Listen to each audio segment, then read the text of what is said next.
నమస్కారం ఆయుష్మాన్ భవ కార్యక్రమానికి స్వాగతం। ఈ రోజు ఆయుష్మాన్ భవ కార్యక్రమంలో మూత్ర సంబంధిత వ్యాధులు ఏ విధంగా ఉంటాయి, ముఖ్యంగా కిడ్నీ స్టోన్స్ అనేవి ఎలా ఫామ్ అవుతాయి, పరిష్కార మార్గాలు, హోమియోపతిలో ట్రీట్మెంట్ గురించి మనకు ఎక్స్‌ప్లెయిన్ చేయడానికి ప్రముఖ హోమియోపతి వైద్యులు డాక్టర్ ఏ ప్రియాంక గారు మనతో పాటు స్టూడియోలో సిద్ధంగా ఉన్నారు। వారిని అడిగి మరిన్ని విషయాలు తెలుసుకుందాం। అదే విధంగా ఈ అంశానికి సంబంధించి డాక్టర్ గారితో మీరు మాట్లాడాలి అనుకుంటే స్క్రీన్ మీద స్క్రోల్ అవుతున్న నెంబర్కి కాల్ చేసి మాట్లాడగలరు। డాక్టర్ గారు నమస్కారం అండి। ఆయుష్మాన్ భవ కార్యక్రమానికి స్వాగతం। ఈ రోజు మనం టాపిక్ వచ్చి మూత్ర సంబంధిత వ్యాధులు। ఫస్ట్ అసలు కిడ్నీస్ గురించి మాట్లాడుకుందాం, తర్వాత అసలు ఏ ఏ సమస్యలు వస్తాయి కిడ్నీస్ గురించి తెలియజేద్దరు కానీ ఫస్ట్ కిడ్నీ ఫంక్షనాలిటీ గురించి ఎక్స్‌ప్లెయిన్ చేస్తారా? ఇప్పుడు మన బాడీలో హార్ట్ ఎంత ఇంపార్టెంటో మనకి కిడ్నీస్ కూడా అంతే ఇంపార్టెంట్। మన బాడీలో బ్లడ్ మొత్తం హార్ట్ ఎలా పంప్ చేస్తుందో ఆ బ్లడ్ మొత్తం కిడ్నీలో ఫిల్టర్ చేస్తుంది। సో కిడ్నీలో కొన్ని నెఫ్రాన్స్ అనే స్ట్రక్చర్స్ ఉంటాయి। సో మన వచ్చిన హార్ట్ నుంచి వచ్చే బ్లడ్ మొత్తం కిడ్నీకి వెళ్ళాక నెఫ్రాన్స్ మొత్తం అవి ఫిల్టర్ చేసేసి దాని వేస్టేజ్ మొత్తం మనకి యూరిన్తో బయటకు వస్తుంది। సో కిడ్నీ ఫంక్షన్ మెయిన్గా ఇదనమాట। సో మన బాడీలో మనం తీసుకునే ఆహారంలో కార్బోహైడ్రేట్స్ కానీ ప్రోటీన్స్, ఫ్యాట్స్, ఫైబర్ ఇవన్నీ మన బ్లడ్లోకి వెళ్ళాక అవి కొన్ని సాల్ట్స్ లాగా ఫామ్ అవుతాయి। అందులో కొన్ని blood urea, nitrogen and creatinine అనేవి ఇవి రెండు వేస్ట్ గా మనకి బ్లడ్ లో ఎప్పుడు ఉంటాయి। అవి ఎప్పుడైనా కిడ్నీలో కొంచెం ఫంక్షనింగ్ తేడా వచ్చినప్పుడు, కిడ్నీ సమస్యలు వచ్చినప్పుడు ఈ బ్లడ్ లో ఈ వాల్యూస్ అన్నవి పెరుగుతాయి। So blood urea, nitrogen, creatinine values మనం ఎప్పుడు చెక్ చేసుకుంటూ ఉండాలి। ఇందులో ఎప్పుడైనా ఫ్లక్చుయేషన్స్ వచ్చినప్పుడు మన కిడ్నీ డిసీజెస్ అనేవి వస్తాయి। సో ఇందులో కిడ్నీ డిసీజెస్ మనం ముఖ్యంగా ఈ రోజు మన kidney stones, urinary tract infections, ఇంకొందరు కిడ్నీ క్యాన్సర్ కండిషన్స్, హైడ్రోనెఫ్రోసిస్ అని, ఇన్కాంటినెన్స్ ఆఫ్ యూరిన్ అని, ఇవన్నీ కిడ్నీ సంబంధిత వ్యాధులని వీటితో వస్తాయి। సో వీటి ఫంక్షన్స్ వచ్చేసరికి మన కిడ్నీస్ లో వీటి ఫంక్షన్స్ ఏముంటాయంటే బాడీలో వాటర్ని ఎప్పుడు బ్యాలెన్స్ చేస్తుంది మన కిడ్నీస్, దాని వాటర్ లెవెల్ ఎప్పుడు బ్యాలెన్స్ చేస్తుంది। ఇంకా కొన్ని ఎలక్ట్రోలైట్స్ ఉంటాయి, పొటాషియం కానీ, సోడియం కానీ, ఇవి ఇంకా క్లోరైడ్ కానీ, ఫాస్ఫరస్ కానీ, ఇవన్నీ ఇలాంటివి చిన్న చిన్నవి న్యూట్రియంట్స్ ఉంటాయి కాబట్టి ఇవన్నీ బాడీలో మెయింటైన్ చేయడానికి మన కిడ్నీస్ హెల్ప్ చేస్తాయి। దీంతో పాటు మనకి బాడీలో ప్రొడ్యూస్ అయ్యే ఆర్బీసీస్ ఉంటాయి కదా, రక్తనాళాలు అంటారు, ఇవన్నీ ప్రొడ్యూస్ చేసే హార్మోన్స్ మనకి కిడ్నీ నుంచి వస్తుంది। ఎరిథ్రోపాయిటిన్ అనే హార్మోన్ రిలీజ్ చేయడం వల్ల మనకి ఆర్బీసీస్ అన్నవి మనకి ప్రొడ్యూస్ అవుతాయి। ఇంకా మనకి బీపీని ఎప్పుడు అదుపులో పెట్టడానికి హార్మోన్ కూడా అది రెనిన్ అనే హార్మోన్ ఉంటుంది, మనకి బాడీలో ప్రొడ్యూస్ చేసేది మన కిడ్నీ నుంచి అది ప్రొడ్యూస్ చేస్తుంది। దీంతో పాటు మనకి విటమిన్ డి అనేది మనకి సన్ నుంచి వస్తుంది కదా, స్కిన్ తో పాటు మనకి కిడ్నీస్, లివర్ కూడా అంతే హెల్ప్ చేస్తాయి, అంతే అవి యాక్టివేట్ చేస్తాయి। మనకి విటమిన్ డి అనేది యాక్టివేట్ చేయడానికి కిడ్నీస్ కూడా మనకి ఎక్కువ హెల్ప్ చేస్తాయి। ఇంకా దీంతో పాటు మనకి బ్లడ్ లో ఉండే కాల్షియం కూడా ఉంటుంది కదా, ఇదంతా మెయింటైన్ చేయడానికి కిడ్నీస్ అనేవి హెల్ప్ చేస్తాయి। ఓకే, మరి కిడ్నీస్ కి సంబంధించి ప్రాబ్లమ్స్ అనేవి ఎందుకు వస్తాయి జనరల్ గా? ఇవి యూజువల్ గా ఈ మనం చెప్పుకున్న సాల్ట్స్ ఉన్నాయి కదా, క్రియాటినైన్ కానీ, బ్లడ్ యూరియా, నైట్రోజన్ కానీ, ఇవి ఎప్పుడు ఫ్లక్చువేట్ అయినా కూడా మనకి కిడ్నీ ప్రాబ్లమ్స్ అనేవి వస్తాయి। దీంట్లో మనకి మెయిన్ గా కిడ్నీ స్టోన్స్ అనేవి ఈ మధ్య మనం చూస్తున్నాం కాబట్టి ఇవి ఎలా ఏర్పడతాయి అన్నవి మనకి బ్లడ్ లో ఈ సాల్ట్స్ ఉంటాయి కదా, కాల్షియం ఆక్సలేట్స్ అంటే మనం తీసుకునే ఫుడ్ లోంచి ఇలాంటివి ఫామ్ అవుతాయా, లేకపోతే వాటర్ నుండి ఫామ్ అవుతాయా, లేకపోతే మనకి వాటర్ ఇంబ్యాలెన్స్ ఉన్నా ఫామ్ అవుతుంది, ఫుడ్ లో మనం కరెక్ట్ గా బ్యాలెన్స్ లేకపోయినా కూడా ఇవి స్టోన్స్ అనేవి ఫామ్ అవుతాయి। ఆక్సలేట్స్ ఎక్కువైనా కూడా, యూరిక్ యాసిడ్ ఎక్కువైనా, ఫాస్ఫరస్ ఇలాంటివి ఎక్కువైనా కూడా మనకి స్టోన్స్ అనేవి ఎక్కువ ఫామ్ అవుతాయి। ఓకే, కొంతమంది వాటర్ ని అంటే ఎక్కువ ఇంటేక్ చేస్తూ ఉంటారు కదా, అంటే రోజుకి 3 లీటర్ల నుంచి 4 లీటర్ల వరకు సరిపోతాయి। కొంతమంది కొంచెం వెయిట్ లాస్ అవ్వాలని ఎక్కువ నీళ్లు తాగేస్తూ ఉంటారు కదా, అలా తాగొచ్చా, తీసుకోవచ్చా? అంటే వాళ్ళ బాడీ రెసిస్టెన్స్ బట్టి, అందరికీ అని కాదు, వాళ్ళ బాడీ తీసుకుంటే అది మనకి ఎలాగో యూరిన్ నుంచి అవుట్పుట్ అయిపోతుంది కాబట్టి వాళ్ళకి ఏం ప్రాబ్లం ఏం కాదు। ఒకవేళ కాళ్ళ దగ్గర వాపులు ఇలాంటివి వస్తే, కొందరికి పిట్టింగ్ ఎడిమ కాళ్ళ దగ్గర వాపులు వచ్చేస్తే అలాంటి వాళ్ళు కొంచెం వాటర్ ఎక్కువ తీసుకోమని చెప్తాం మనం। ఓకే, మరి ఈ కిడ్నీస్ కి సంబంధించి ప్రాబ్లమ్స్ వస్తున్నాయి, క్రియేట్ అవుతున్నాయి అని ఎలా తెలుస్తుంది? అంటే సిమ్టమ్స్ ఏ విధంగా ఉంటాయి? ఇప్పుడు కిడ్నీ స్టోన్స్ పరంగా చెప్పుకుంటే ఫస్ట్ కిడ్నీ స్టోన్స్ గురించి మాట్లాడుకుందాం, అసలు ఎలా ఫామ్ అవుతాయి?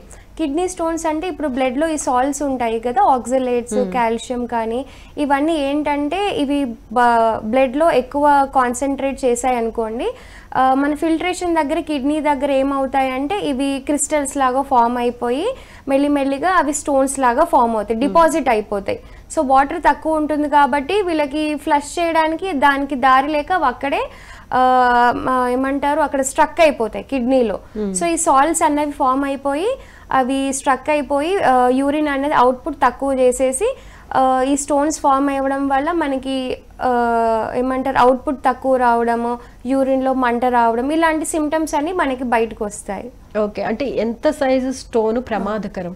మనకి యూజువల్గా స్టోన్స్ చిన్నవి ఉంటే ఏం ప్రాబ్లం చేయవు బాడీకి. ఎప్పుడైతే 10 mm దాటిపోయింది అంటే మనకి ప్రాబ్లం స్టార్ట్ అవుతుంది. ఒకవేళ స్టోన్ కిడ్నీలో ఉంటే మనకి అసలు ఏమీ సిమ్టమ్స్ అనేవి తెలియదు. ఎప్పుడైతే కిడ్నీ స్టోన్ కిందికి పైప్లోకి జారి బ్లాడర్కి వస్తుంది అంటేనే అప్పుడే సిమ్టమ్స్ అనేవి బయటికి పడతాయి. సో ఆ స్టోన్ కూడా మనకి ఏమవుతుంది అంటే అది రాసుకొని వస్తుంది కదా పైప్కి, సో అది చీల్చుకొని కట్ అయిపోయి అప్పుడు బ్లడ్ రావడము, మంట, నొప్పి రావడం, అక్కడ ఉన్న నర్వ్స్ మొత్తం రేడియేట్ అయిపోయి నొప్పులు రావడం, ఇవన్నీ అప్పుడు సిమ్టమ్స్ అనేవి అప్పుడు బయటపడతాయి. సో ఎప్పుడైతే కిడ్నీ స్టోన్ కిందికి జారితేనే అప్పుడు సిమ్టమ్స్ అనేవి పేషెంట్ లో కనిపిస్తాయి. ఓకే, కిడ్నీలో ఉన్నంత వరకు కొంతమందిలో ఎక్కువ స్టోన్స్ ఫామ్ అవుతూ ఉంటాయి కదా, సో వాళ్ళు ఎటువంటి ప్రాబ్లమ్ తో సఫర్ అవుతూ ఉంటారు జనరల్ గా? ఇప్పుడు స్టోన్స్ అవి ఎక్కువగా ఉన్నాయి కాబట్టి వాళ్ళకి యూరిన్ అవుట్పుట్ అనేది తగ్గిపోతుంది, అవి మధ్యలో అవి ఫిల్టరేషన్ అనేది ఆపేస్తుంది కాబట్టి వీళ్ళకి స్టోన్స్ మల్టిపుల్ గా ఫామ్ అవుతాయి రెండు కిడ్నీస్ లో. కొందరికి యురేటర్ లో కింద పైప్ లో ఫామ్ అవుతాయి, కొందరికి బ్లాడర్ లో ఫామ్ అవుతాయి. సో ఈ మల్టిపుల్ స్టోన్స్ కిడ్నీలో ఫామ్ అవ్వడం వల్ల ఫిల్టరేషన్ అనేది మెల్లిమెల్లిగా వాళ్ళకి తగ్గుతూ సిమ్టమ్స్ తో బయటకు వస్తాయి. ఓకే, ఇప్పుడు పైప్ లో ఫామ్ అవ్వచ్చు అంటున్నారు, కిడ్నీలో ఫామ్ అవ్వచ్చు అంటున్నారు, బ్లాడర్ లో కూడా ఫామ్ అవ్వచ్చు. ఈ మూడింటితో పోల్చుకుంటే ఎక్కడ ప్రమాదకరం? ఇప్పుడు కిడ్నీలో ఉన్నంత వరకు సిమ్టమ్స్ అయితే మనకి బయటికి కనిపించవు. ఎన్ని స్టోన్స్ ఉన్నా ప్రాబ్లం ఏం లేదు. అది సైజ్ ఒకవేళ 5-10 centimeters దాటింది అనుకోండి అక్కడ కూడా రావచ్చు. చిన్నగా ఉంటే మాత్రం మల్టిపుల్ స్టోన్స్ కిడ్నీలో మనకి సిమ్టమ్స్ అన్నవి తెలియదు. కిడ్నీ పనితీరు మందగించడం కానీ అట్లాంటి ప్రాబ్లమ్ మెల్లిమెల్లిగా వాళ్ళు అలాగే అశ్రద్ధ చేసేస్తే మనకి తెలియదు కదా, అంటిల్ వాళ్ళకి సిమ్టమ్స్ వస్తే గానీ మనకి అది బయటికి తెలియదు. సో ఫ్రీక్వెంట్ గా చెకప్స్ చేయించుకుంటే మనకి అది తెలియచ్చు కిడ్నీలో స్టోన్స్ ఉన్నాయి అని. మరి పైప్ లో గానీ బ్లాడర్ లో గానీ ఆ రెండింటితో కంపేర్ చేస్తే ఏది ఎక్కువ ప్రమాదకరం? మనకి పైప్ లో ఉంటేనే ఎక్కువ సివియారిటీ అన్నది పేషెంట్ కి తెలుస్తుంది. ఎందుకంటే స్టోన్ స్ట్రక్ అయిపోతుంది కాబట్టి అవి క్రిస్టల్స్ లాగా ఉంటాయి కదా, అవి షార్ప్ ఎడ్జెస్ ఉంటాయి. సో అవి కుచ్చుకొని ఏమవుతుంది అంటే బ్లడ్ అన్నది మెల్లిమెల్లిగా బ్లడ్ లో రావడం జరుగుతుంది. సో మనకి పైప్ లో ఉంటే మాత్రం స్టోన్స్ చాలా డేంజరస్ అని చెప్పాలి. ఓకే, మరి ఇప్పుడు కిడ్నీలో స్టోన్ ఉంటే గనుక వాళ్ళకి నడుము నుంచి ఈ పొత్తి కడుపులోకి పెయిన్ రావడం అట్లాంటివి చూస్తూ ఉంటారు కదా. ఓకే, వాళ్ళు వాటర్ ఎక్కువ తాగితే అంటే బయటికి కామన్ గా వచ్చేస్తుందా, లేకపోతే ఎటువంటి ప్రాబ్లమ్ తో సఫర్ అవుతారు వాళ్ళు ఒకవేళ రాని పక్షంలో? అయితే వీళ్ళకి జారుతున్నప్పుడే నొప్పి అన్నది వస్తుంది కాబట్టి వెనక వీపు నుంచి ముందు పొత్తి కడుపు దాకా నొప్పి రావడం, కిందికి అంతా గుంజడము, ఇవన్నీ కిడ్నీ స్టోన్స్ వల్ల అది జారినప్పుడే మనకి తెలుస్తుంది. సో వీళ్ళకి ఎక్కువ వాటర్ సజెస్ట్ తాగడం అని చెప్తాం, నియర్లీ 4 to 5 liters. ఎందుకు అంటే అక్కడ స్టోన్ స్ట్రక్ అయిపోవడం వల్ల యూరిన్ అనేది కాన్సన్ట్రేట్ చిక్కబడిపోతుంది. సో అప్పుడు అది ఫిల్టరేషన్ సరిగ్గా జరగదు కాబట్టి అప్పుడు వాళ్ళకి నొప్పి తెలుస్తుంది. అప్పుడు వాళ్ళకి సిమ్టమ్స్ కూడా యూరిన్ లో బ్లడ్ రావడము, యూరిన్ వెళ్ళేటప్పుడు నొప్పి రావడము, కొందరికి పొత్తి కడుపులో నొప్పి రావడము, కొందరికి పస్ చేరిపోతుంది, అప్పుడు ఫీవర్ రావడము, వామిటింగ్స్ లాగా రావడం, నాజియా సెన్సేషన్ రావడం, కొందరికి మడిమల దగ్గర వాపులు వచ్చేస్తాయి, సొట్టెలు కూడా పడతాయి. సో ఈ సిమ్టమ్స్ కూడా చూస్తాం. కొందరికి యూరిన్ కలర్ లో కూడా చేంజెస్ వస్తాయి, డార్క్ ఎల్లో రావడం, రెడ్ గా యూరిన్ రావడం, బ్రౌనిష్ గా యూరిన్ రావడం, ఈ సిమ్టమ్స్ అన్ని మెల్లిమెల్లిగా బయటకు వస్తాయి. ఓకే, ఒకవేళ కనుక నీళ్ళు ఒక 5 liters అంటే 4 to 5 liters తీసుకుంటున్నారు అనుకోండి, అప్పుడు ఈజీగా స్టోన్ అనేది బయటకు వచ్చేస్తుంది. చిన్న స్టోన్స్ అయితే ఈజీగా కరిగిపోతాయి. వాళ్ళు తీసుకునే ఆహారంలో డైట్ లో కూడా మనం చేంజెస్ చెప్తూ ఉంటే వాటర్ ఇంటేక్ ఎక్కువ ఉంటుంది కాబట్టి యూరిన్ డైల్యూట్ ఫామ్ లో వచ్చేస్తుంది, పలచబడిపోతుంది కాబట్టి స్టోన్స్ చిన్నగా ఉంటే తొందరగా బయటకు వచ్చేస్తాయి అవి. ఓకే, కిడ్నీలో స్టోన్స్ ఉన్న వాళ్ళు ఎటువంటి ఆహార పదార్థాలను తీసుకోకూడదు అంటే మెయిన్ గా మనం చెప్పుకునేది పాలకూర, టమాటా కలిపి తీసుకోకూడదు అంటారు. ఎందుకు అంటే దాంట్లో ఆక్సలేట్స్, కాల్షియం ఆక్సలేట్స్ ఎక్కువ ఉంటాయి. సో వీళ్ళకి ఇవి రెండు కలుపుకొని తీసుకోకూడదు అంటారు. తక్కువ మోతాదులో తీసుకోవచ్చు కానీ ఎక్కువగా ఫ్రీక్వెంట్ గా తీసుకోకూడదు. దీంతో పాటు మనము యూరిక్ యాసిడ్ ఎక్కువగా ఉండే ఫుడ్ తీసుకోకూడదు అంటారు. ఎందులో అంటే మనకి యూజువల్ గా నాన్ వెజిటేరియన్ వాళ్ళు తక్కువ చేయమని చెప్పాలి. దీంతో పాటు మష్రూమ్స్ ఎక్కువ తీసుకోకూడదు అని చెప్పాలి. చాలా మంచిది. వాళ్ళు ఇంకా వాళ్ళ ఆహారం అలవాటు బట్టి మనం చేంజ్ చేయాలి. మష్రూమ్స్ కూడా తక్కువ చేయమని చెప్పడము, పచ్చళ్ళు అవాయిడ్ చేయమని చెప్పాలి. ఎందుకంటే అది ఉప్పు బాగా ఉంటుంది కదా పచ్చళ్ళు. సో దానివల్ల మళ్ళీ యూరిన్ లో మళ్ళీ అది చిక్కబడము, మళ్ళీ స్టోన్స్ ఫ్రీక్వెంట్ గా ఫామ్ అవ్వడానికి ఉంటుంది. సో వాళ్ళకి పికిల్స్ అవాయిడ్ చేయమని చెప్పాలి. జంక్ ఫుడ్ అన్నవి తక్కువ చేయమని చెప్పాలి.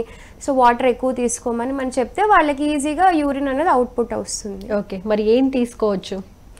మనకి యూరిన్ ఫ్రీగా రావడానికి కాబట్టి ముందు ఫస్ట్ ఎక్కువ వాటర్ ఎక్కువ తీసుకో. ఫస్ట్ మెయిన్ అదే 4 to 5 లీటర్స్ ఫ్రీక్వెంట్ గా వాటర్ తీసుకుంటూ ఉండడం.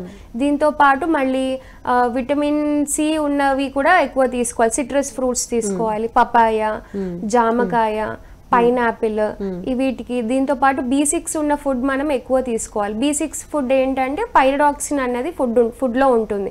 సో ఇదేంటంటే ఆక్సలేట్ స్టోన్స్ ఫామ్ అవుతాయి కాబట్టి ఇవి కరగడానికి హెల్ప్ చేస్తాయి. అందులో ఫుడ్ లో మనము ఓట్స్ కానీ ఇంకా మనము ఫ్రూట్స్ లో వచ్చేసరికి ఇవి ఉంటాయి కదా, ఇప్పుడు చెప్పినట్టు మనము పైనాపిల్ కానీ ఓట్స్ కానీ ఇవి ఎక్కువ తీసుకోమని చెప్తాం. బార్లీ వాటర్ ఎక్కువ కన్జ్యూమ్ చేయమంటే, ఎందుకంటే యూరిన్ డైల్యూట్ చేసేసి కాళ్ళ వాపును కూడా తగ్గిస్తుంది. బార్లీ వాటర్ తీసుకోవడము, కోకోనట్ వాటర్ కూడా వాళ్ళకి సజెస్ట్ చేస్తాము. ఎందుకంటే కోకోనట్ వాటర్ లో పొటాషియం ఎక్కువ ఉంటుంది. సో యూరిన్ లో ఈ స్టోన్స్ అనేవి ఈజీగా రావడానికి ఉంటుంది. కానీ కిడ్నీ ఫెయిల్యూర్ ఉన్న పేషెంట్స్ మాత్రం తీసుకోకూడదు. ఓకే డాక్టర్ గారు, ఈ కిడ్నీలో స్టోన్స్ అది పైప్ లో ఉండొచ్చు, బ్లాడర్ లో ఉండొచ్చు, ఎక్కడ ఫామ్ అయినా సరే, అంటే స్టోన్స్ ఆల్రెడీ ఉన్నాయి. సో వీళ్ళు మిల్క్ ప్రొడక్ట్స్ తీసుకోవచ్చా అనేది క్వశ్చన్. అంటే మిల్క్ ప్రోడక్ట్స్ అంటే దీంట్లో కాల్షియం ఎక్కువగా ఉంటుంది కాబట్టి వాళ్ళు మోతాదులో తీసుకుంటే ఏమీ ఇబ్బంది ఉండదు. ఎక్కువగా కాల్షియం ఉన్నది తీసుకుంటే అప్పుడు మనకి ఫిల్టరేషన్ లో ఇబ్బంది కలుగుతుంది కాబట్టి వాళ్ళకి కొంచెం తక్కువ తీసుకోవాలనే చెప్తాము. స్టోన్స్ పెద్దగా ఉంటే మాత్రం వాళ్ళని అవాయిడ్ చేయమని చెప్తాం. చిన్న స్టోన్స్ ఉంటే మాత్రం వాళ్ళు కన్జ్యూమ్ చేయొచ్చు. కాకపోతే ఎక్కువ చిక్కగా ఉన్న పాలు తీసుకోవడము ఇలాంటివి తక్కువ చేయమని చెప్పాలి వాళ్ళకి. సో డైలీ ప్రోడక్ట్స్ తీసుకోవచ్చు కానీ ఇన్ లిమిట్ తీసుకోవాలి. ఓకే, మరి అసలు కిడ్నీలో స్టోన్స్ ఫామ్ అవడానికి రీజన్స్ ఏంటంటే, కారణాలు ఏంటంటారు? కిడ్నీలో స్టోన్స్ రావడానికి మెయిన్ గా కొందరికి హెరిడిటరీగా వస్తాయి, వంశపారంపర్యంగా వస్తుంది. ఇంకొందరికి ఏంటంటే యూరిన్ అనేది కాన్సెంట్రిక్ గా ఏమంటారు చిక్కగా అయిపోయి అక్కడ స్టోన్స్ ఫామ్ అవుతూ ఉంటాయి. ఇంకొందరికి రికరెంట్ గా యూరినరీ ట్రాక్ ఇన్ఫెక్షన్స్ వస్తాయి కదా, తరచుగా వస్తూ ఉంటాయి కొందరికి. ఎక్కువగా ఆడవాళ్ళకి ఎక్కువ వస్తుంది. అంటే ఇప్పుడు మనం అన్హైజెనిక్ కండిషన్స్ మెయింటైన్ చేస్తే మనం జెనిటల్ రీజియన్ లో వాళ్ళు మనం సరిగ్గా క్లీన్ చేసుకోకపోయినా కూడా ఇన్ఫెక్షన్స్ తొందరగా వచ్చేస్తాయి. సో వాళ్ళకి ఫ్రీక్వెంట్ గా వచ్చే వాళ్ళకి కూడా స్టోన్స్ అన్నది ఈజీగా ఫామ్ అవుతాయి. ఇంకా కొందరికి యూరిక్ యాసిడ్ ఎక్కువ ఉన్న ఫుడ్ తీసుకోవడం వల్ల వస్తుంది. వాళ్ళ ఆహారంలో ఎక్కువ ఆక్సలేట్స్, కాల్షియం ఇలాంటివి ఎక్కువ తీసుకున్నా కూడా స్టోన్స్ ఈజీగా ఫామ్ అవుతాయి. కొందరు ఏంటంటే డాక్టర్ సలహా లేకుండా vitamin C tablets, D tablets వాళ్ళే వేసేసుకుంటూ ఉంటారు. అవసరం లేకుండా కొందరు తీసేసుకుంటారు వాళ్ళదంతటా వాళ్ళు. అలా కూడా తీసుకోకూడదు. ఇంకొందరు ఎక్కువ స్టీరాయిడ్స్ తీసుకోవడం, ఎక్కువ ఒబేసిటీ ఉన్న వాళ్ళకి కూడా వాళ్ళకి సెడెంటరీ లైఫ్ స్టైల్ అలా కూర్చొని ఉండిపోతారు కదా, యూరిన్ వచ్చినా కూడా వాళ్ళు వెళ్ళరు. వెళ్ళాలనిపించకుండా అలాగే యూరిన్ బ్యాగ్ లో ఉండిపోయి కూడా స్టోన్స్ అనేవి ఈజీగా వాళ్ళకి ఫామ్ అవుతాయి. సో వచ్చినప్పుడు వాళ్ళు వెళ్ళిపోతే వాళ్ళకి కూడా అది ఏమంటారు ఇన్ఫెక్షన్స్ రాకుండా ఉంటాయి, స్టోన్స్ కూడా రాకుండా ఉంటాయి. ఇంకా ఒకటి వీళ్ళకి సెడెంటరీ హ్యాబిట్స్తో పాటు ఫిజికల్ యాక్టివిటీస్ తక్కువగా ఉంటాయి కదా, వాళ్ళకు కూడా ఎక్కువ వచ్చే అవకాశం ఉంటుంది. ఇంకా డి విటమిన్ ఎక్కువగా తీసుకుని పాల పదార్థాలు ఎక్కువ తీసుకున్నా కూడా, యాంటాసిడ్స్ ఎక్కువగా తీసుకున్నా, స్టీరాయిడ్స్ ఇలాంటి మెడికేషన్స్ ఎక్కువ తీసుకోవడం వల్ల కూడా కొందరికి స్టోన్స్ ఈజీగా ఫామ్ అవుతాయి. ఓకే. వాటర్ తక్కువ తీసుకోవడం వల్ల కూడా సో ఏజ్ గ్రూప్ తో సంబంధం లేదు, ఆడ మగతో సంబంధం లేదు, ఎవరికైనా కిడ్నీలో స్టోన్స్ ఫామ్ అయ్యే ప్రమాదం ఉంది. అవును. ఓకే. మామూలుగా ఇప్పుడు మూత్రపిండాలకి సంబంధించి అంటే ఇన్ఫెక్షన్స్ కానీ లేకపోతే ఏదైనా ప్రాబ్లం రావటం కానీ దశలు ఏదైనా ఉంటాయా? First stage, second stage, third stage అలా ఏమైనా ఉంటాయా? స్టేజ్ ని బట్టి కూడా లక్షణాలు అనేవి బయటపడుతూ ఉంటాయి కదా. అవును. అలా అయితే స్టోన్స్ ఎప్పుడైనా బిలో 5 సెంటీమీటర్స్ ఉంటే మనకి ఏమి సిమ్టమ్స్ అన్నవి తెలియదు, చిన్న చిన్నగా ఫామ్ అవుతాయి కాబట్టి మనకి సిమ్టమ్స్ బయటకు తెలియదు. అన్లెస్ మనం యూఎస్జీ అబ్డామిన్ స్కాన్ చేపిస్తే గానీ అందులో మనకి అవి బయటికి ఉన్నట్టుగా తెలియదు, సిమ్టమ్స్ ఉండవు. మోర్ దెన్ 5 సెంటీమీటర్స్ ఉంటే అప్పుడప్పుడే మనకి సిమ్టమ్స్ అన్నవి తెలుస్తాయి. నొప్పి రావడము, బ్యాక్ పెయిన్ రావడం, కొందరికి యూరిన్లో కలర్ చేంజెస్ రావడము, డార్క్ కలర్ రావడం, వాళ్ళకి గుర్తించాలి. బ్యాక్ పెయిన్తో పాటు యూరిన్లో మంట ఇలా వచ్చినప్పుడు వాళ్ళు తొందరగా కొంచెం జాగ్రత్త తీసుకొని ఫుడ్లో చేంజెస్ చేయాలి. ఇంకొందరికి మోర్ దెన్ 15 సెంటీమీటర్స్ కూడా పెద్ద పెద్ద స్టోన్స్ కూడా ఫామ్ అవుతాయి. అలాంటి వాళ్ళకి మాత్రం ఇంకొంచెం ట్రీట్మెంట్ స్టార్ట్ చేయాల్సిన స్టేజ్, అది పెద్దగా ఉంటాయి కాబట్టి వాళ్ళకి హోమియోలో ట్రీట్మెంట్తో స్టార్ట్ చేసి ఇంకా వాళ్ళు అప్పటికి రెస్పాండ్ అవ్వకపోతే పెద్దగా ఉంటే వాళ్ళకి అప్పుడు సర్జరీ మనం రికమెండ్ చేస్తాం. సర్జరీకి అసలు ఎప్పుడు వెళ్ళాలంటారు? మ్యాండేటరీనా? బిలో 5 సెంటీమీటర్స్ ఉంటే ఏంటంటే ఎక్కువ వాటర్ తీసుకోమని చెప్తాము. చిన్న చిన్న ఆహారపు అలవాట్లు చేసుకుంటే సరిపోతుంది, వాళ్ళకి ఏమీ అవసరం లేదు, మెడిసిన్స్ కూడా అవసరం లేదు. మోర్ దెన్ 5 సెంటీమీటర్స్ ఉంటే వాళ్ళకి అప్పుడు మెడిసిన్స్ ఇవ్వాలి, డైట్ చేంజెస్ చేయాలి, వాటర్ కన్సంప్షన్ ఎక్కువ ఇవ్వాలి అని చెప్పాలి. మోర్ దెన్ 15-10 సెంటీమీటర్స్ ఉంటే మాత్రం వాళ్ళకి ఇంకా ఖచ్చితంగా వాళ్ళకి అబ్జర్వేషన్లో పెట్టి ఇంకా అప్పటికి ఎక్కడ చేంజెస్ లేవు అంటే అప్పుడు కానీ వాళ్ళకి మనము సర్జరీ చేయమని సజెస్ట్ చేస్తాం. చిన్నగా ఉంటే మాత్రం అసలు అవసరమే లేదు. ఓకే. అసలు కిడ్నీలో స్టోన్స్ కానీ లేకపోతే బ్లాడర్లో కానీ పైప్లో కానీ అసలు స్టోన్స్ అనేవి ఫామ్ అవ్వకుండా ఉండాలి అంటే లైఫ్ స్టైల్ని ఎలా చేంజ్ చేసుకోవాలి, ఎటువంటి ఫుడ్ తీసుకోవాలి? అయితే మనం ఫస్ట్గా ఫ్రీక్వెంట్ ఎక్కువ వాటర్ అనేది కన్సంప్షన్ చేసుకోవాలి. Per day 4 to 5 litres water తీసుకుంటే ఏంటంటే ఈజీగా మనకి యూరిన్ అవుట్పుట్ అనేది వచ్చేస్తుంది. దాంతోపాటు విటమిన్ ఏ ఫుడ్ ఉన్నవి ఎక్కువ తీసుకోవడము, కోకోనట్ వాటర్ కన్సంప్షన్ చేయడము, వాళ్ళ బీపీని కూడా అదుపులో పెట్టుకోవాలి. బీపీ ఫ్లక్చువేట్ అయినా కొద్దీ మనకి కిడ్నీ మీద ఫిల్టరేషన్ ప్రాబ్లం చేస్తుంది. సో బీపీని ఎప్పుడు కంట్రోల్లో పెట్టుకోవడం, డయాబెటీస్ని కూడా కంట్రోల్లో పెట్టుకోవడము, ఇంకో థైరాయిడ్ హార్మోన్స్, ఇంకా పారాథైరాయిడ్ హార్మోన్స్, ఇవన్నీ రెండు ఇవి ఎప్పుడు బ్యాలెన్స్లో పెట్టుకోవాలి. పారాథైరాయిడ్ హార్మోన్ ఫ్లక్చువేట్ అయితే కాల్షియం ఎక్కువ ప్రొడ్యూస్ చేసి ఆక్సిలేట్ స్టోన్స్ అనేవి ఈజీగా ఫామ్ అవుతాయి. సో ఆ హార్మోన్స్ కూడా మనం ఎప్పుడు బ్యాలెన్స్ స్టేట్లో ఉండేటట్టు చూసుకుంటూ ఉండాలి. మరి హోమ్ రెమెడీస్ ద్వారా వీటిని కంట్రోల్ చేసుకునే అవకాశం ఏమన్నా ఉంటుందా? మనం చిన్న చిన్న స్టోన్స్ ఉంటే వాటికి హోమ్ రెమెడీసే మనం రికమెండ్ చేస్తాము. హోమ్ రెమెడీస్ లో మనము బార్లీ వాటర్ కన్సంప్షన్ చేయమంటాము, కోకోనట్ వాటర్ తీసుకోమని చెప్తాము, ఇంకా ఫ్రూట్స్ ఎక్కువ తీసుకొని వాళ్ళకి ఫిజికల్ యాక్టివిటీస్ అన్నవి కూడా మనం చెప్పాలి. ఎందుకు అంటే ఫిజికల్ యాక్టివిటీస్ చేయడం వల్ల బోన్లో మనకి కాల్షియం తీసుకునేది మన బ్లడ్ నుంచే కాబట్టి ఈ బ్లడ్లో కాల్షియం డిపాజిట్స్ ఎక్కువ కాకుండా ఫిజికల్ యాక్టివిటీస్ చేయడం వల్ల ఈ బోన్లో ఉన్న కాల్షియం అబ్జార్ప్షన్ చేసుకుంటుంది. సో వాళ్ళకి ఫిజికల్ యాక్టివిటీస్ అనేవి చేయాలని చెప్తాము. దీంతో పాటు కొన్ని ఆల్కహాల్ తక్కువ తీసుకోవడం అవాయిడ్ చేయడమే బెటర్. దీంతో పాటు కొంచెం ఫుడ్లో మనకి జంక్ ఫుడ్ అనేవి అవాయిడ్ చేయడము, కూరగాయలు ఎక్కువగా తీసుకోవడము, ఫ్రూట్స్లో ఎక్కువ తీసుకోవడము, ఇవి చేస్తే కనుక మనకి హోమ్ రెమెడీస్తో చాలా వరకు తగ్గించుకోవచ్చు. ఓకే అండి, కాలర్ లైన్లో ఉన్నారు, కాలర్తో మాట్లాడదాం. హలో. హలో. హలో, నమస్తే అండి, ఆయుష్మాన్ భవ కార్యక్రమానికి స్వాగతం. ఎవరు మాట్లాడేది, ఎక్కడి నుంచి? పేరు చెప్పండి మేడం. నేను పార్వతి అండి. పార్వతి గారు చెప్పండి, ప్రాబ్లం ఏంటో డాక్టర్ గారికి.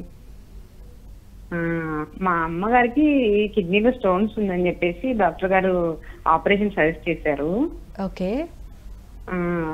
సైజ్ వచ్చేసి చెప్పండి చెప్పండి.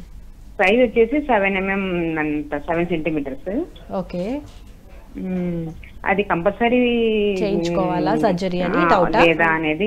అవునండి. ఓకే అండి, డాక్టర్ గారితో మాట్లాడండి, వింటున్నారు, చెప్పండి డాక్టర్ గారు. పార్వతి గారు, అయితే అది 7 millimeter అయి ఉండొచ్చు, సెంటీమీటర్స్ అంటే చాలా పెద్దగా ఉంటుంది. 7 mm అన్నారు, ఫస్ట్ mm అన్నారు, తర్వాత సెంటీమీటర్. 7 mm అంటే మనకి అది యురేటర్ లో ఉంటే మాత్రం మనం ఎక్కువ వాటర్ తీసుకోమని డైట్ లో మీరు చేంజెస్ చేసి తగ్గించుకోవచ్చు. దీంతో పాటు వాళ్ళకి ఒకవేళ ఫ్రీక్వెంట్ గా స్టోన్స్ ఫామ్ అయ్యాయి అనుకోండి, వాళ్ళ టెండెన్సీ తగ్గించేలాగా మనం హోమియోపతిలో మెడిసిన్ స్టార్ట్ చేసాం అనుకోని రిపీటెడ్ గా రాకుండా మెడిసిన్స్ వాళ్ళకి హెల్ప్ అవుతాయి.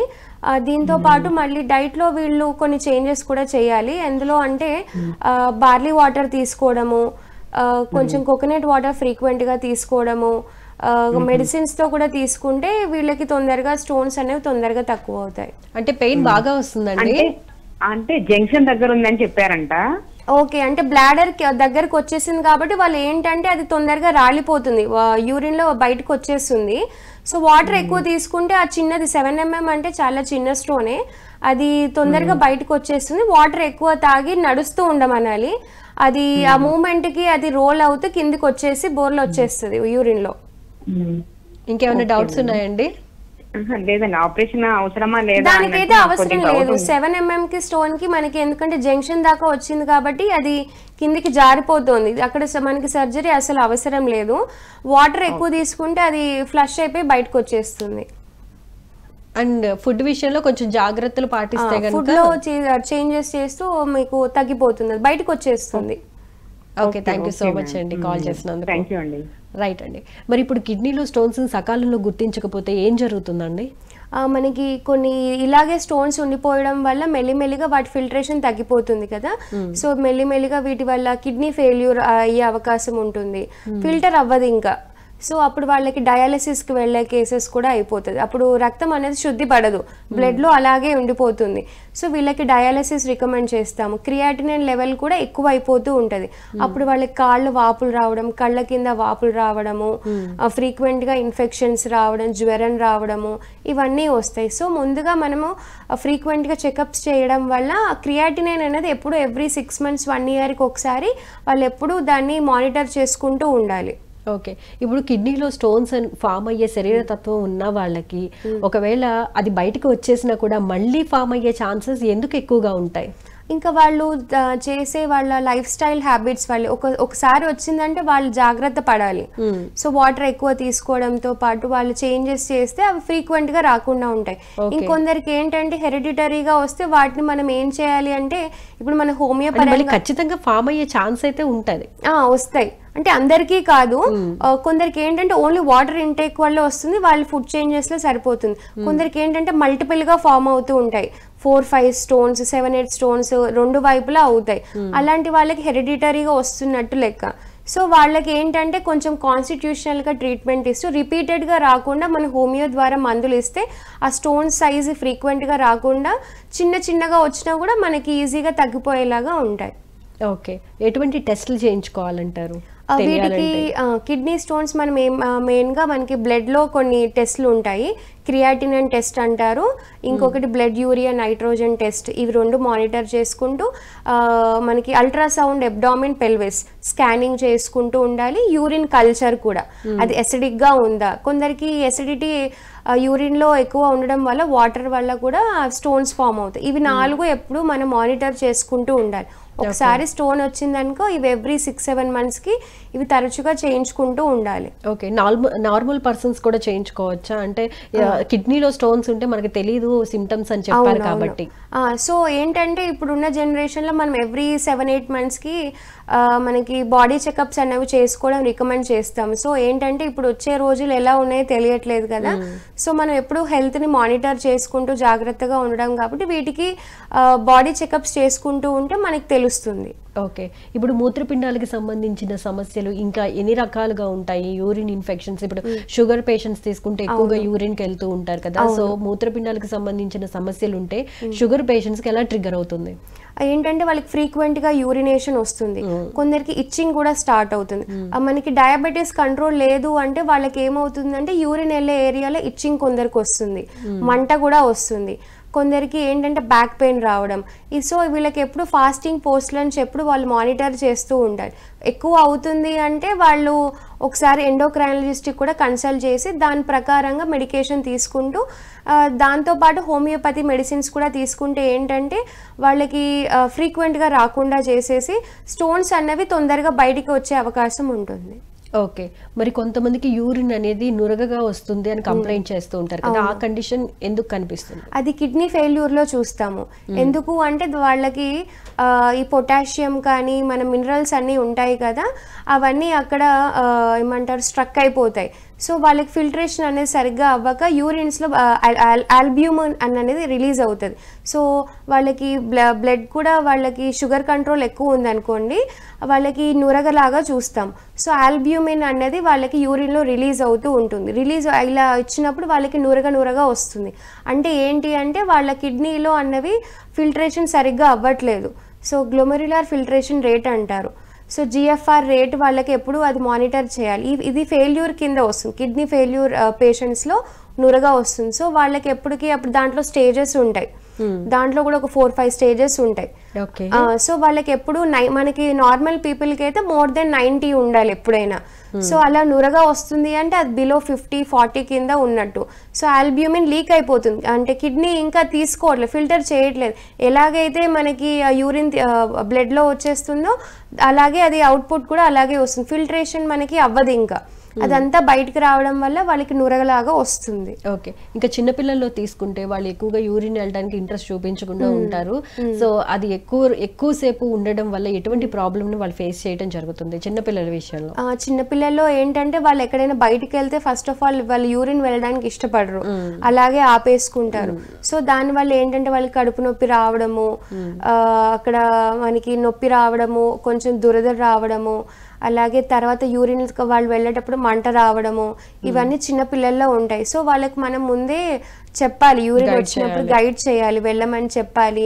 వాళ్ళు హెల్తీ యాక్టివిటీస్ కానీ ఏమంటారు హైజీనిక్ మెయింటెనెన్స్ వాళ్ళకి ముందు నుంచి పిల్లలకి నేర్పించాలి. హ్యాండ్ వాష్ చేయడం కానీ, మనం పబ్లిక్ టాయిలెట్స్ యూజ్ చేస్తూ ఉంటాం, బయటకు వెళ్ళినప్పుడు తరచుగా చేతులు ఇవన్నీ క్లీన్ చేసుకోవడము, జెనైటల్ రీజియన్స్ కూడా ఎప్పుడు నీట్గా పెట్టుకోవడం, వాళ్ళ ఇన్నర్స్ కూడా ఎప్పుడు క్లీన్గా పెట్టుకోవడం వల్ల ఇన్ఫెక్షన్స్ వాళ్ళకి రాకుండా ఉంటాయి. పిల్లలు కాబట్టి వాళ్ళకి తెలియదు కాబట్టి మనం వాళ్ళకి చెప్తూ ఉండాలి. ఓకే అండి, కాలర్ లైన్ లో ఉన్నారు, కాలర్ తో మాట్లాడదాం. హలో, నమస్కారం మేడం. నమస్తే అండి, మీ పేరు ఎక్కడి నుంచి మాట్లాడుతున్నారు? ఇగో అంజలి బాన్స్వాడ. అంజలి గారు చెప్పండి, ప్రాబ్లం ఏంటో డాక్టర్ గారికి.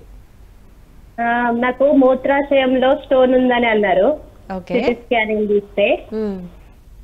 అయితే ఇప్పుడు కొద్దిగా వెనకాల నడుము నొప్పి, తర్వాత కడుపు నొప్పి ఉంది మేడం. ఓకే, స్టోన్ ఎంత సైజులో ఉందని చెప్పారండి? 8 mm. 8 mm ఉందని చెప్పారా? ఓకే, ఇప్పుడు ప్రస్తుతం కండిషన్ ఎలా ఉందన్నారు? ఎక్కువసేపు నడిస్తే బాగా కడుపు నొప్పి ఎక్కువ ఉంటుంది మేడం. ఓకే, ఎక్కడ ఫామ్ అయింది అంటే ఇప్పుడు ప్రెసెంట్ ఏ ప్లేస్ లో ఉందని చెప్పారండి స్కాన్ లో? మూత్రాశయంలో ఉంది అన్నారు. ఓకే అండి, చెప్తారు డాక్టర్ గారు, వినండి. అయితే కిడ్నీలో ఉంది మీకు, దానివల్ల మీకు బ్యాక్ పెయిన్ రావడము, అవి కండరాలన్నీ నొప్పులు రావడం జరుగుతుంది. 8 mm కాబట్టి స్టోన్ మీరు వాటర్ ఎక్కువ తీసుకోవడం వల్ల అది మెల్లిగా పైప్లోకి జారుతుంది. సో అది జారితే మీకు మెల్లిగా బ్లాడర్ నుంచి అది బయటకు వచ్చేస్తుంది. సో 8 mm కాబట్టి మీరు కొన్ని ఫుడ్ హ్యాబిట్స్లో చేంజెస్ చేయడం, పచ్చళ్ళు తీసుకోపోవడం, వాటర్ ఎక్కువ తీసుకోవడము, ఇవి చేయడం వల్ల కొన్ని మెడికేషన్స్ కూడా పాటిస్తూ వీలైతే మీరు హోమియోపతి ట్రీట్మెంట్కి వెళ్ళడానికి ట్రై చేయండి. మీకు దాంట్లో ఏంటంటే రికరెన్సీ రాకుండా, మీకు ఎలాంటి సైడ్ ఎఫెక్ట్స్ లేకుండా ఇవ్వడం జరుగుతుంది కాబట్టి మళ్ళీ రాకుండా ఉంటుంది. చిన్నగా ఉంది కాబట్టి స్టోన్ వెంటనే తగ్గిపోతుంది. Right, thank you so much అండి. రైట్ అండి, ఈ యూరిన్ కి సంబంధించి ఇంకా ఇతర సమస్యలు ఏమన్నా వచ్చే ప్రమాదం ఉందా? లక్షణాలు ఏ విధంగా ఉంటాయి? ఇప్పుడు యూజువల్గా ఇది యూరినరీ ట్రాక్ ఇన్ఫెక్షన్స్ కొందరికి ఫ్రీక్వెంట్గా వస్తుంది. కొందరికి ఏంటంటే ఇన్కాంటినెన్స్ ఆఫ్ యూరిన్ అంటారు, అంటే వాళ్ళు యూరిన్ వస్తే ఆపలేరు అనమాట, వాళ్ళకి తొందరగా లీక్ అయిపోతుంది. ఇది యూజువల్గా ఓల్డ్ ఏజ్ వాళ్ళలో చూస్తాము. సో వాళ్ళకి ఏంటంటే బినైన్ ప్రోస్టేట్ అని ఒక యూరిన్ పక్కన 2 గ్లాండ్స్ లాగా ఉంటాయి అవి. సో అవి వాపు వచ్చినప్పుడల్లా వాళ్ళకి యూరిన్ అనేది కంట్రోల్ అవ్వక వాళ్ళకి లీక్ అవుతూ ఉంటుంది. యూజువల్గా ఓల్డ్ ఏజ్ వాళ్ళకి చూస్తూ ఉంటాం ఇది. ఇంకొందరికి ఏంటంటే ఇన్కాంటినెన్స్ ఫ్రీక్వెంట్గా వస్తూ ఉంటుంది, 5 మినిట్స్కి 2 మినిట్స్కి ఫ్రీక్వెంట్గా యూరిన్ వస్తూ ఉంటుంది. ఇలాంటి వాళ్ళు ఏంటంటే వాళ్ళకి ఇన్ఫెక్షన్స్ ఉంటే అలా ఫ్రీక్వెంట్గా వస్తుంది. ఇంకొందరికి ఏంటంటే కిడ్నీలో స్టోన్స్ కూడా ఫామ్ అయ్యి పస్ ఫామ్ అవుతుంది, లోపల చీముగడ్డలు కూడా ఫామ్ అవుతాయి. అలాంటి వాళ్ళకి ఏంటంటే వాళ్ళకి ఫీవర్, పస్ వస్తుంది కాబట్టి ఇన్ఫ్లమేటరీ కండిషన్ కాబట్టి ఫీవర్ రావడం, వామిటింగ్స్ అవ్వడము, ఇవి బాడీ పెయిన్స్ రావడం, ఇవన్నీ ఉంటాయి. సో ఆ కిడ్నీ ఉన్న ప్రాబ్లం బట్టి వీళ్ళకి సిమ్టమ్స్ కూడా మనం చూస్తూ ఉంటాం. ఓకే డాక్టర్ గారు, ఈ కిడ్నీలో స్టోన్స్ అంటే ఏ స్టోన్స్ ఎక్కడున్నా సరే, ఏ సైజులో ఉన్నా సరే, హోమియోపతిలో ట్రీట్మెంట్ అనేది ఏ విధంగా ఉంటుంది, ఎంత టైం పడుతుంది అసలు? అయితే మనకి హోమియోపతి పరంగా వస్తే హోమియోపతి మెడిసిన్స్ వల్ల first of all side effects అంటూ ఏమీ ఉండదు. ఏ ఏజ్ వాళ్ళైనా తీసుకోవచ్చు, ఏ కండిషన్. స్టోన్స్ ఉన్నప్పుడు అంటే కొంచెం సైజ్ ఎక్కువగా ఉన్నప్పుడు నొప్పి అనేది విపరీతంగా ఉంటుంది, వాళ్ళు భరించలేనంత నొప్పి వస్తూ ఉంటుంది కదా. మరి వెంటనే హోమియోపతిలో ట్రీట్మెంట్ స్టార్ట్ చేసిన వెంటనే పెయిన్ అనేది తగ్గిపోతుందా? వెంటనే తగ్గుతుంది. అంటే మిగతా వైద్య విధానాలతో కంపేర్ చేస్తే ఇన్స్టెంట్ గా మనకి ఫస్ట్ పెయిన్ తగ్గించడానికి ట్రీట్మెంట్ అనేది ఇస్తారు. దాని తర్వాత ఆ స్టోన్ సైజ్ ఎంత ఉంది అని చూసి దాని మీద స్టోన్ తగ్గించడానికి ఇస్తారు. ఒకవేళ ఇప్పుడు స్టోన్ 6 mm 7 mm ఉందనుకోండి, అది మధ్యలో స్ట్రక్ అయిపోయి ఉంటుంది, అప్పుడు మన మెడిసిన్స్ ఏం చేస్తాయంటే ఆ స్టోన్ కరిగించేలాగా ఇస్తాయి. ఓకే, సో కరిగి అది మెల్లిమెల్లిగా యూరిన్ లో వచ్చేస్తుంది. సో వీటి వల్ల సైడ్ ఎఫెక్ట్స్ ఉండవు. ఇంకొకటి ఏంటంటే కొందరికి ఫ్రీక్వెంట్ గా స్టోన్స్ వస్తూ ఉంటాయి, తరచుగా వస్తూ ఉంటాయి.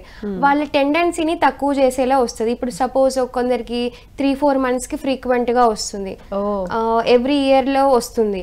అలాంటి వాళ్ళకి ఏంటి అంటే మన హోమియోపతి ట్రీట్మెంట్ తీసుకోవడం వల్ల వాళ్ళకి ఫ్రీక్వెన్సీ తగ్గుతుంది. వచ్చినా కూడాను చాలా తక్కువగా వస్తాయి, చిన్న స్టోన్స్ వస్తాయి. మెల్లిమెల్లిగా వాళ్ళు ట్రీట్మెంట్ కంటిన్యూ చేస్తే మళ్ళీ రాకుండా ఉంటాయి. ఇంకోటి ఏంటంటే మన హోమియో ట్రీట్మెంట్ తీసుకోవడం వల్ల వాళ్ళకి ఇమ్యూన్ సిస్టమ్ స్ట్రాంగ్ చేస్తుంది. సో అందుకే వాళ్ళకి రాకుండా కూడా చేస్తుంది. దాంతో పాటు మన ఫుడ్ లో కూడా కొన్ని చేంజెస్ చేయాలి. అంటే పథ్యం లాంటివి ఏమైనా చేయాలా? హోమియోపతిలో ఏమీ అవసరం లేదు. వాళ్ళకి జనరల్ డైట్, వాటర్ ఎక్కువ తీసుకోవడం, ఇప్పుడు ఇందాక చెప్పిన డైట్ అదే ఫాలో అవ్వాలి. ఏంటంటే వాళ్ళకి శరీర తత్వం మీద ఇవ్వాలి, అంటే కాన్స్టిట్యూషనల్ గా ఇస్తారు. అంటే ఇప్పుడు నాకు వచ్చిన మెడిసిన్ మీకు రాదు, మీకు వచ్చింది పక్క వాళ్ళకి రాదు. సో వాళ్ళ సిమ్టమ్స్, వాళ్ళ బాడీ నుంచి, వాళ్ళ బాడీ, సోల్, మైండ్ ఇవన్నీ బ్యాలెన్స్ లా ఉండేటట్టు మనం మెడిసిన్స్ ఇస్తాము. సో ఇవి తీసుకోవడం వల్ల ఏంటంటే వాళ్ళ కిడ్నీ ఫంక్షనింగ్ కూడా బాగా జరుగుతుంది, ఫ్రీక్వెంట్గా రాకుండా చేస్తుంది. స్టోన్స్ అనేవి ఒకవేళ పెద్దగా ఉంటే అవి కరిగిపోయేలా చేస్తాయి, చిన్నగా ఉంటే మాత్రం తొందరగా కరిగిపోయేలా చేస్తాయి అవి. ఇంకా మనం ఈ మన హోమియో ట్రీట్మెంట్ ఫర్దర్ కాంప్లికేషన్స్ కూడా కొందరికి, ఇప్పుడు కిడ్నీ ఫెయిల్యూర్ అని చెప్పాము, సో వస్తుంది. అలా రాకుండా మన మెడిసిన్స్ అనేవి ప్రివెంట్ చేస్తాయి. సో కాంప్లికేషన్స్ రాకుండా మన మెడిసిన్స్ అనేవి ఎక్కువ యూజ్ అవుతాయి అన్నమాట. జనరల్ గా ఏ సైజ్ లో ఉన్నప్పుడు, ఏ స్టేజ్ లో ఉన్నప్పుడు హోమియోపతిలో ట్రీట్మెంట్ తీసుకుంటే బెస్ట్ రిజల్ట్ ఉంటుంది? మోస్ట్లీ మనకి 5 to 12 to 13 centimeters కూడా మనకి హోమియోలో కరిగించవచ్చు. సో 5 centimeters అబోవ్ అంటే మనకి అవి స్ట్రక్ అయ్యే స్టేజ్లో ఉంటాయి కాబట్టి వీటికి ట్రీట్మెంట్ ఇవ్వడం వల్ల స్టోన్స్ కరిగిపోయేలాగా ఉంటాయి. సో 15 centimeters వరకు కూడా మనం ఇవ్వడానికి ఉంటుంది, 15 millimeters వరకు ఇవ్వడానికి మనకి హోమియో మెడిసిన్స్ అనేవి యూజ్ అవుతాయి. ఓకే, అంటే ఎంతకాలం వాడాలంటారు? మళ్ళీ రిపీట్ కాకుండా ఉండాలి? అది వాళ్ళ శరీర తత్వం మీద ఉంటుంది. కొందరికి 2-3 months లో తగ్గిపోతుంది, కొందరికి కొంచెం దీర్ఘకాలికంగా ఎక్కువ చిన్నప్పటి నుంచి ఉన్న వాళ్ళకి మనము కనీసం ఒక 6 to 7 months ట్రీట్మెంట్ ఇవ్వాల్సి వస్తుంది.